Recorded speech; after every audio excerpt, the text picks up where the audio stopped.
মনে না থাকার সমস্যা বা মনোযোগ ফোকাস না থাকার সমস্যাটা একটা বৈশ্বিক সংকটে পরিণত হয়েছে। এটা শুধু আপনার আমার সমস্যা না, সারা পৃথিবীতে এই সমস্যাটা। এবং আপনি প্রত্যেকটা মানুষকে দেখবেন যে মানুষের কিছু মনে থাকে না, মনোযোগ ধরে রাখতে পারে না। আমি একটা জিনিস খেয়াল করেছি, 2 রাকাত নামাজ, অনলি 2 রাকাত নামাজ, যেটা হয়তো 3 মিনিটে পড়া সম্ভব, 4 মিনিটে সম্ভব, 2 মিনিটেও পড়া সম্ভব। 2 রাকাত নামাজ কোনো দিকে মনোযোগ যাওয়া ছাড়া সম্পূর্ণ আল্লাহর দিকেই মনোযোগ থাকবে, যা পড়ছেন সেটার দিকেই মনোযোগ থাকবে, আপনার অন্য কোনো দিকে মনটা যাবে না।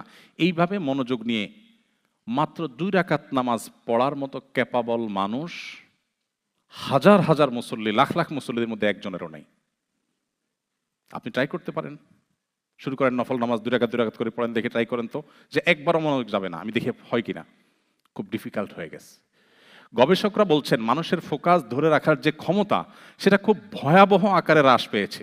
একটা সময় মানুষ যদি 30 সেকেন্ড, 40 সেকেন্ড বা 1 মিনিট ফোকাস ধরে রাখতে পারতো, এখন তার 50%ও মানুষের নাই ক্ষমতা। মনোযোগ হারায় ফেলছে মানুষ। কেন? গত 15-20 বছর আগেও এত ক্রাইসিস ছিল না, এখন যত ক্রাইসিস। তাহলে এই 15-20 বছরে কি এসেছে পৃথিবীতে যেটা আগে ছিল না? আমরা একটু চিন্তা করলে, ভাবলে দেখি, সেই জিনিসটা আর কিছু নয়, আমাদের স্মার্টফোন এবং সোশ্যাল মিডিয়ার ব্যবহার।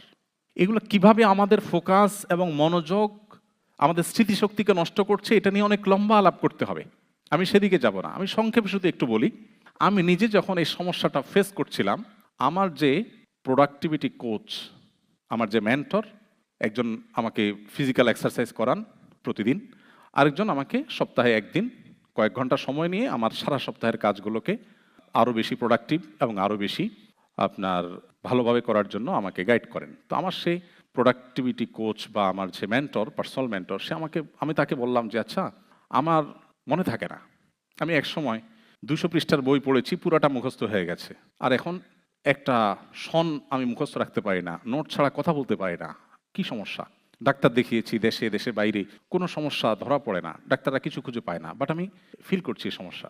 তখন সে আমাকে এক লাইনে বলল যে আপনি সকাল থেকে এই পর্যন্ত ফেসবুকে কতগুলো পোস্ট দেখেছেন? তাই বললাম, তা তো অগণিত, কারণ যেভাবে স্ক্রল করি আমরা, এটা কোনো এন্ডিং নাই তো। কিছু দূর গেলে হয়তো নেট একটু ঘুরবে, তার মানে তুমি ওয়েট করো, আসছে আরো, তাই না? কখনো আপনাকে দিবে না দ্য এন্ড, আসবে। চিন্তা করেন, যে জিনিসটার কোনো এন্ড নাই, আপনি যেভাবে খুঁজছেন মনে হয়েছে কি হারায় গেছে, তাই না? অথচ আপনি অর্থহীন জিনিসের পিছনে কি খুঁজছেন? আপনার কেউ জিজ্ঞাসা করে ভাই কি খুঁজছেন, আপনি কোনো জবাব দিতে পারবেন? কোনো জবাব দিতে পারবেন কি খুঁজছেন? আপনি একটু চিন্তা করে দেখুন, আপনাকে কোন গর্তে ঢুকাই দেওয়া হয়েছে, আপনি কোথায় কোন জগতে বাস করছেন, আপনি কি খুঁজছেন নিজে জানেন না, বাট আপনি খুঁজছেন। দেখুন, হাসির ইস্যু না, খুবই সিরিয়াস ইস্যু।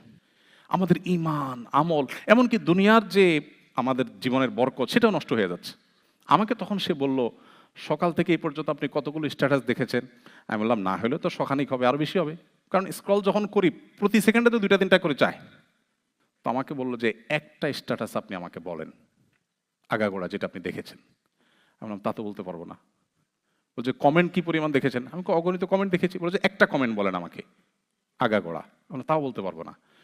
তো আমাকে সে বলল, এর মানে হলো আপনার ব্রেইনকে আপনি ট্রেন করছেন যে তোমাকে মুখস্থ রাখতে হবে না, তুমি ডোপামিনের আশায়, সাময়িক আনন্দ, সাময়িক ব্যথা, একটা গুড নিউজ দেখেছেন, আপনার পছন্দের দল জিতেছে, ওয়াও মাশাআল্লাহ, আপনি খুশি হয়ে গেলেন, ডোপামিন। আবার দেখেছেন গাজায় মানুষগুলো অনাহারে মারা যাচ্ছে, এর মধ্যে আবার হামলা চালিয়েছে অভিশপ্তরা, এটা দেখার পর আপনার কষ্ট হয়েছে, মনটা খারাপ হয়েছে। এই যে সাময়িক আনন্দ আর সাময়িক বেদনা, এটাই আপনার উদ্দেশ্য এই স্ক্রলিংয়ের।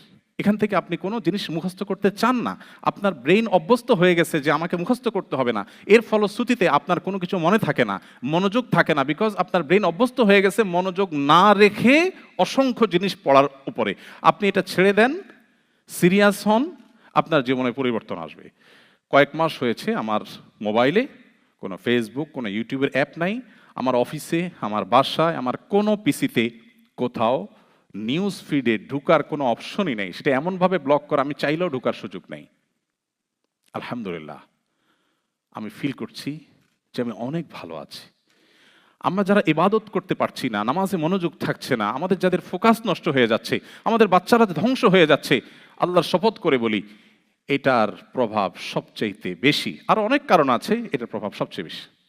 আমার 17 বছর 18 বছরের ছেলে, আলহামদুলিল্লাহ, স্টিল নাও তার কাছে কোনো স্মার্টফোন নাই, এবং এটার ব্যাপারে তার কোনো আগ্রহও নাই। তাকে বললেও হয়তো সে বলবে না আমি কি করব। ফোনই ছিল না, একটা ছোট বাটন ফোন দেওয়া হয়েছে বাইরে টাইরে গেলে পড়ালেখার জন্য কোনো কাজে, তখন যাতে যোগাযোগ করা যায়। এর আগে গত বছর দেড়েক আগে তার কাছে ফোনও ছিল না। আপনি বলবেন ফোন না থাকলে কি হবে, যদি একটা বিপদে পড়ে কি হবে? যখন ফোন ছিল না সেই কালে বিপদে পড়লে কি করতো মানুষ? সব মরে সাফ হয়ে গেছে। এগুলো আমাদেরকে শয়তান যেভাবে বুঝাইছে আমরা এভাবে বুঝছি। সো আমাদের মনোযোগ বাড়ানোর জন্য অবশ্যই আমাদেরকে এই জিনিসটার প্রতি খেয়াল রাখতে হবে যে আমরা সোশ্যাল মিডিয়া এবং মোবাইলের নিয়ন্ত্রণ করব। আপনি কি সোশ্যাল মিডিয়াকে ব্যবহার করছেন নাকি সোশ্যাল মিডিয়া আপনাকে ব্যবহার করছে? এটা হলো সবচেয়ে বড় প্রশ্ন। আপনি কি ডাইরেক্ট হয়ে গেছেন নাকি কন্ট্রোল আছে? এটা গুরুত্বপূর্ণ প্রশ্ন।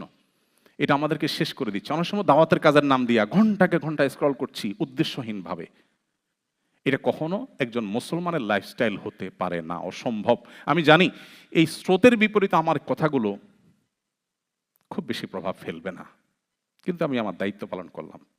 আল্লাহ যাকে হেদায়েত দিবেন তিনি হয়তো ডিসিশন নেবেন যিনি তার জীবনকে অনেক বেশি প্রোডাক্টিভ করবেন, বরকত দিয়ে পরিপূর্ণ করবেন। আল্লাহ আমাদেরকে তৌফিক দান করুন।